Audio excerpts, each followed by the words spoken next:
Right, my name is Troy Hunt. I am an Australian independent security researcher. So I run a website called Have I Been Pwned, and what Have I Been Pwned does is it aggregates data breaches. So when we see in the news that Dropbox has been hacked, or MySpace, or one of these great big names where there's been data leaked publicly, my site aggregates the data, puts it all in one place, and it lets you search through and figure out if you've been impacted in a data breach. And there's about 1.4 billion records in there at the moment that have been exposed publicly and distributed around the web. So I think probably one of the first things for organisations and individuals alike to think about is how much stuff do you want to digitise? Once you digitise something, there's usually copies of it somewhere or other.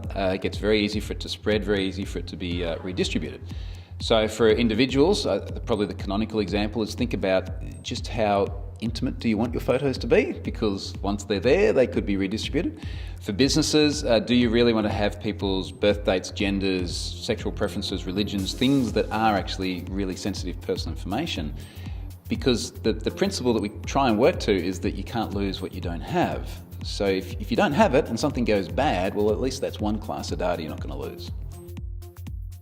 So one of the biggest risks we've got at the moment is ransomware. And ransomware is a variant of malicious software which infects machines and then goes through and encrypts all the files. So imagine you get malware on your machine and it goes and grabs all your Word documents, your Excel documents, all your photos, encrypts them all and says, we need you to give us some Bitcoin, so some cash, and then you'll get the key to unlock it. And these programs are normally run from other countries. They do generally tend to give you the key to unlock your files. It unfortunately works as advertised. So a lot of organisations, both small and big, end up paying thousands, even tens of thousands of dollars after they get infected with ransomware in order to get their files back. And of course, the problem with businesses is that it's not just one PC. We tend to have multiple different people with access to file shares and folders and shared information. So you could have one person get infected with ransomware and they're now encrypting the entire company's documents. So the real risk for smaller businesses is that they're often not as well equipped as larger businesses, and they're not as well equipped in terms of do they have good security products, so are they actually running good antivirus products, and certainly that's not the be all and end all as well, particularly these days, but do they have products that can help protect them? Do they have practices that will help protect them? So a lot of smaller businesses run very casually, they don't have dedicated IT support people.